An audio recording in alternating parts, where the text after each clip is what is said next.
We are in the first week of Advent, and as Pastor Kevin mentioned last week, GCN is going through the devotional Joy of Every Longing Heart. This week we are focusing on the theme of light.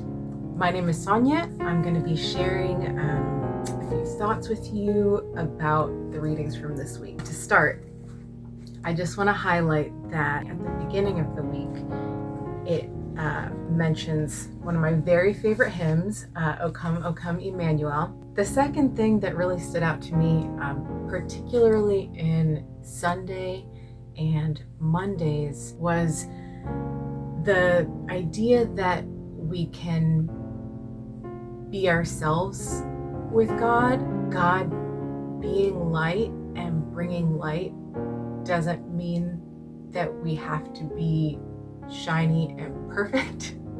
The people in the scripture, they're saying, God, you have helped us in the past. Like, where are you? God can handle that kind of frustration that we have sometimes, that things aren't going our way or that the world is overwhelming. There was a particular line in Monday's reading that really stood out to me. The hidden face of God is not the end of hope. It is the space between where we are and what God will do. It draws me because I can hear how profound it is, but I'm still chewing on it. I haven't really gotten my head around it. But I think that's where the waiting and the longing of Advent intersect with our theme of light this week. The hope and anticipation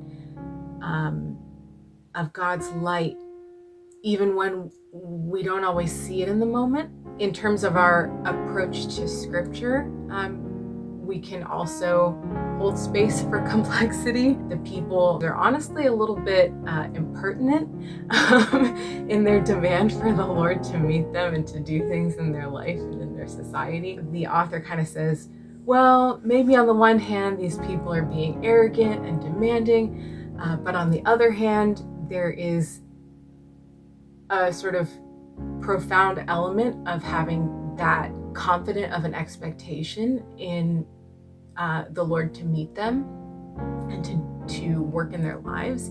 I love the reminder that scripture is not one-dimensional, that it can say two things to us or more at the same time. God contains complexities and wades into complexities.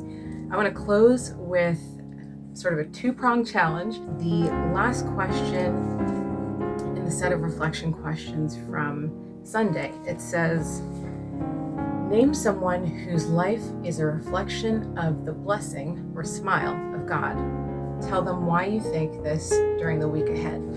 And if you haven't already done so, my challenge to you on that point is to reach out to that person, to give them a call or shoot them a text or write them a little note. And the other piece I wanted to challenge you all on is in those questions for reflection for Tuesday, I encourage you to start a conversation with someone, either someone in your family or someone at church or maybe someone at work or a good friend. We are very excited to be on this Advent journey with you.